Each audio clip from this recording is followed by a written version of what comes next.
Alright, hey everybody. This is my Dragon Link deck list. It's pretty much to be catered for the February 2022 ban list.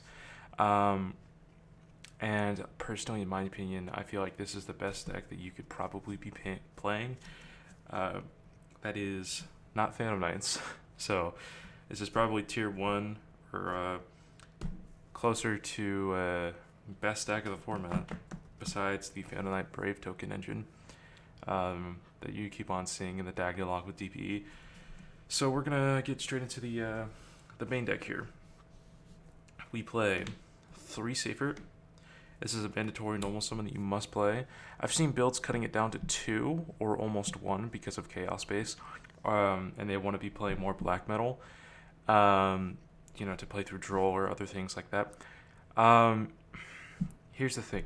Black metal is a good. It was a good normal summon a few formats ago, but even though Red MD is off the list, it's still the same card. You could be playing 3 of it. You could be playing 1 of it. In this deck, we're only playing 1, but we're going to continue. We play 2 Rocket Tracer. I feel like this is mandatory, or not mandatory, but this is the correct ratio. Because I've never felt like I need another Tracer or another level 4 tuner. And of course, we play 2 Rocket Synchron to just have level 1 tuners to another normal summon to get the effect off. To summon back a level 7 dragon to go into Chaos Ruler, or to go and bring back a level 8, and then summon, your boy Hot Red, and then we play 1 Recharger, just another Rocket level 4. It's a perfect ratio, I believe. And then now we play, of course, the black and the white, because we play the Chaos Engine, of course. These are a must include if you want to play that. Then here's a little spicy extender that I like to play is Defrag Dragon. You have certain hands, especially with now like Snow or Destrudo, that you want to be sending these. You want to be sending those cards to the graveyard, so Snow can be in the graveyard to summon back on your opponent's turn to have a Book of Moon. This right here helps out with that problem. You only play it at 2 because 3, I've tested it, seems a little bricky. And if you wanted to cut it down to 40, you don't have to play these 2 because it's at 42 currently. You would just cut out these 2. The deck works completely fine with opening Snow or Destrudo. You have ways to discard it, so it doesn't really matter. But I just like the extra discard sometimes. It never really has bricked on me because you're opening up 1 of it, and let's say for example you have a hand that needs another body or another summon to actually get going. The coolest thing about this is that Defrag Dragon, if you have no consistent normal summon or whatever, this is the perfect card. So I just like playing it. You don't have to. It's a little spicy tech. It's also really cheap because why not? Because why not include it if it's so cheap? And it's a level 3 dragon, so it's a perfect striker dragon target. So then we play, of course, the 1 chamber. And then here's where my list starts to devolve from the standard. I play a Fallen of Albaz. Now, especially this deck, the 2 main hand traps that really hurt it are Nibiru and Artifact Lancia. Nibiru is a little bit worse this format because of the Brave token engine, but we still want to play an out to Nibiru, and this right here is the perfect out to Nibiru because we have spheres, and if spheres is distributed off of the Nibiru effect, we can summon out Fallen of Albaz, Super Poly off their Nibiru, and summon out Albion, and then summon out a spicy monster that I play in the deck, or the extra deck. Then we play the 1 Snow, and there's the Noct Division. We play 3 of it. I've seen people cut this down to 2. You need to be playing it at 3. This is your extender. You don't care. Well, sometimes you do care if you draw into a card that you particularly need. But this helps out with chain blocking someone so much of the time. So I just feel like it's an auto include, so you need to be playing it. Of course, your Destrudo, and then your 1 Abs Router. We only play 1 Abs Router because we only need 1. Then we play the 1 red MD. We do not play black metal because I personally don't feel like it's needed. But sometimes it helps to play through Droll. But this, I just feel like you just need to play 1 red MD, no black metal, because it kind of breaks your hand. You don't want too many normal summons. And then, of course, you got the Chaos Legionnaire. And then, of course, that's mandatory to play in the Chaos package. And then here we go to the hand traps. We play 3 Nibiru. I know Nibiru is not good this format, but it still baits the negate from the Brave Token engine. That is what the Brave tokens are good for. So if you can use this and then negate it with the Griffin, or whatever the Brave token negate is, I can't remember the exact name, but you negate you bait the negate with this, so you can continue on playing on your turn. And then other times when they don't have the Brave token, well, I mean, it's Nibiru, so also you can add it off of Chaos Ruler, which is why we're playing it, since it's a light. And of course we play the Gamma package. Gamma package is definitely mandatory in this deck. It is one of the best hand traps right now, because Ash is seeing a lot more play because of the Brave Token engine. This will stop that. You see so many people shotgun the Ash on the Chaos space, so then you do this, and then that's a free Chaos Ruler. You don't have to do anything else. And then you play 3 Valor. I know Valor is not as good this format, but it is still needed, because you need to just have that extra negate in hand off of Chaos Ruler. If you mill it or if you draw it, it's good just to have in this deck. Then we're going on to the spells. We have the 2 field spells. Really wish my Ultra Print of this would come in. Thank you, TCG player. But we have Dragon Ravine and Boot Sector Launch. You just play 1 and 1, no more. If you play any more than I've played in format Rocket Eldritch with 2 of this. It was kind of bricky, but always play 1 Dragon Ravine because Dragon Ravine is just such a good card. And then now we go on to our quick launches. This is like our e-tele for the deck. It's mandatory to be playing. It's really funny how everyone was complaining, well, this card's broken. E-tele's at 1, so this card should be at 1, and then E-tele gets brought back to 3. Guess it's not as broken as they thought, but I'm joking, it is. Then Chaos Base, we play 3 of it because, of course, the Chaos Engine. And then the last 2 cards is the 2 Tidings that is a mandatory if we're playing the Chamber. Now, if you cannot afford Chamber, the other thing that you can possibly be playing is you also be playing Omnibrotor or just the Fallen of Albaz, but that's baiting or trying to like accept or possibly playing against what's it called? Hyrule if they play a light or not. So you just gotta have to bait it around. However, if you just want to play generic super poly targets in your extra deck, that's good too. Now the thing is that especially with this deck, it's not as Hyrule as a Shaddoll, Dogmatica Invoked, or whatever they're doing now with DPE. This deck is extremely consistent. It's cheaper than the most other meta decks because most of this came in a structure deck, and everything else is super rare or lower. Personally, I like to blink up my decks.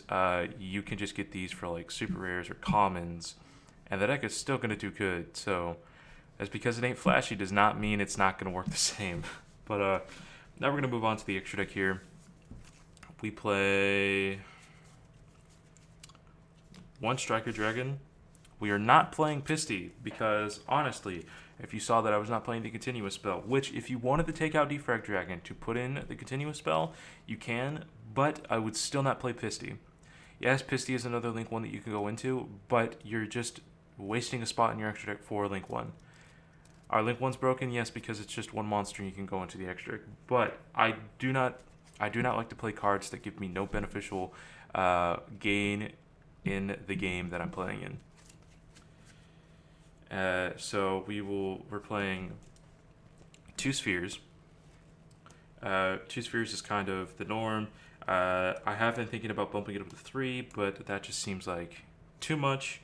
Of course, we play the 1 Quad Boral. This just helps out if you don't have hot red access, but you do have um,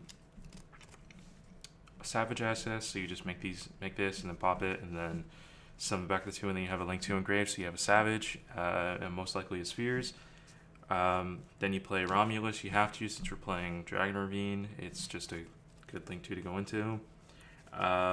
Then we play IP, of course, because, honestly, IP Masquerena and Spheres is almost like a GG Kid. See you next time. And Chris Strong Hulky Fibrex. Just a access code line. Usually we have routes to get there. And if you cannot afford Crystal and Hulky Fibrex, don't play it. You can play a third Spheres if you want. And if you can't afford an access code, Boral Sword just does completely the same exact thing. Nightmare Unicorn. Of course, spin stuff back. Access code, because of course we need to play access code. And then now we'll move on to the Synchros. Savage, because the card's just awesome. Chaos Roar, because yet again, milling the top 5 off of your deck is just broken. Hot Red, because, negate. Now, when your opponent tries to Dark Roar you, Dark Roar no more you, what you can do is, if you have a tidying set or a spell or trap set, or if you open up with like a quick launch that you don't need to use, always set it just in case if they have Dark Roar. It's okay if they try to pop the quick launch because they're expecting it to be something else. You just activate the quick launch and then summon something out. If you want to, you could just like let it sit there, but you always activate a spell or trap as chain link 2 to the hot red, and if they don't have a response to the trap, you can just negate the Dark Roar no more with hot red. So say for example the standard board is Spheres and hot red, and you have a tidying set or something set. So here's what you do: you activate the thing that you set. It has to be quick player trap, of course, but you activate the thing that you set in chain link 2. You negate.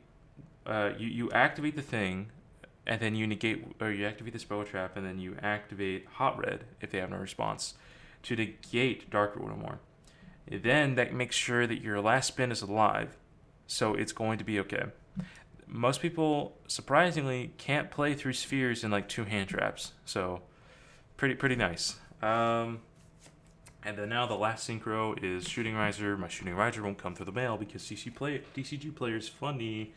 Then we have Albion, of course, $10 Yu-Gi-Oh card, gotta love it. And then the last spicy card is Borlode Furious Dragon. This is always funny because pretty much it is a great value great value DPE, but worse effect in Grave.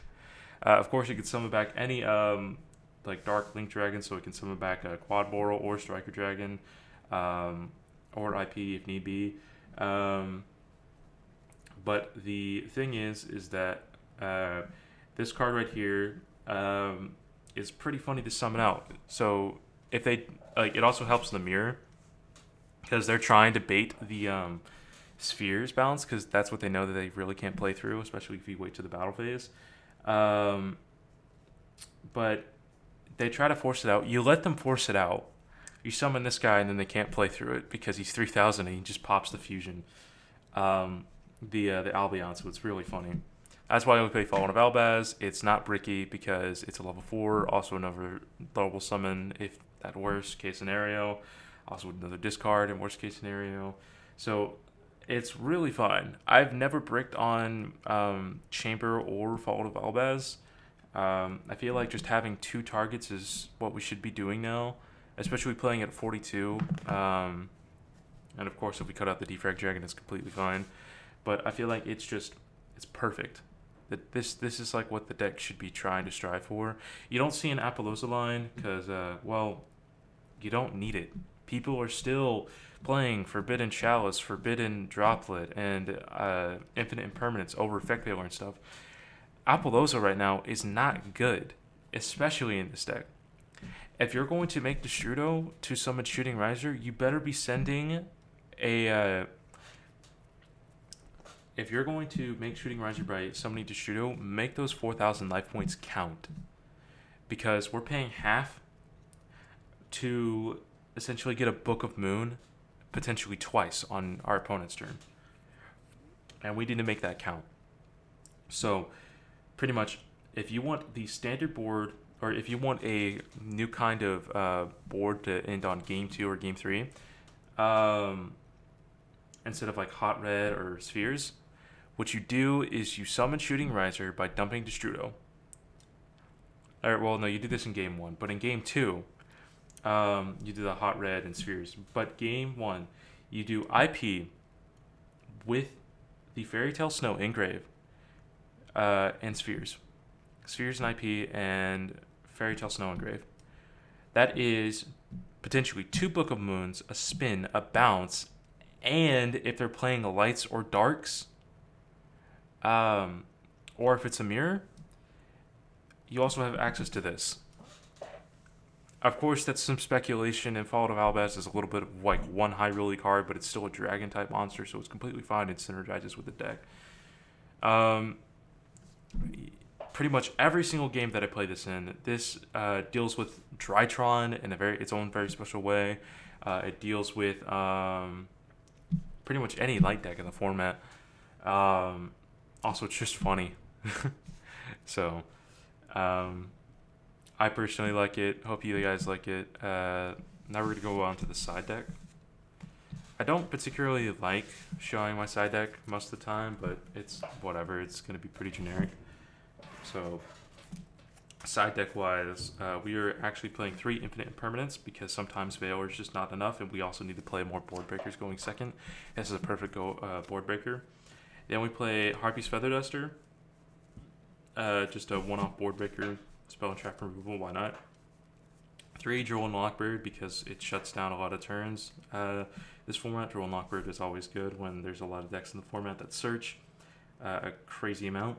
And we play 3 Twin Twister. I don't like playing Cosmic because it only targets 1. We need to have Twin Twister because, discards are just good in this deck.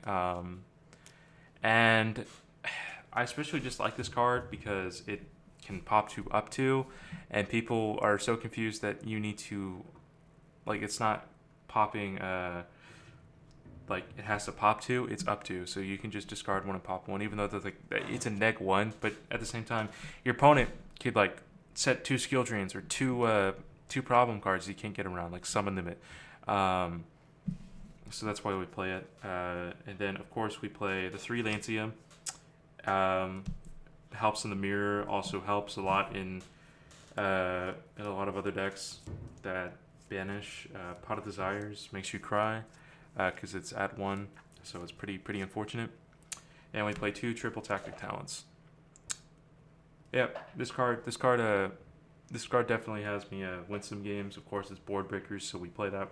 So game 2, if we win game 1, here's pretty much our side out strategy. If we know that they search a lot, here's what we side into.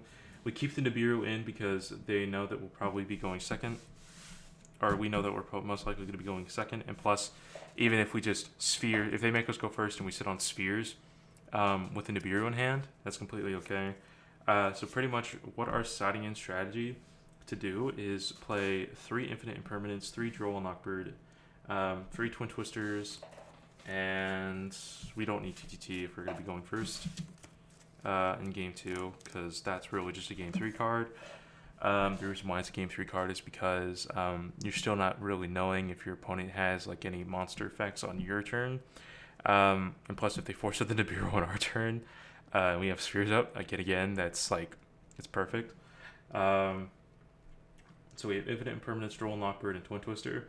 I feel like this right here is the perfect include. Because you have your back row removal if you know they're playing back row removal, or not back row removal. If you have back row, or they have back row that you want to get rid of, that's what you play. If they banish a lot, you just take out the Twin Twisters for the artifact Lancias, of course. Or if you just want more board breakers, you side in 2 Twin Twister, or no, you side in a 2 TTT and a Harpy's Feather Duster. So pretty much that is the side deck, the deck, and the extra deck. It's I like it. I feel like this deck is going to be pretty strong in this format. If not, one of the best decks. So pretty much, this card right here is pretty much any card in this deck is a one card combo. So pretty nice. LP was holding us back, to be honest. This deck still can evolve and adapt in many different ways. The deck just won't die. It's too good. So I'll see you guys next time.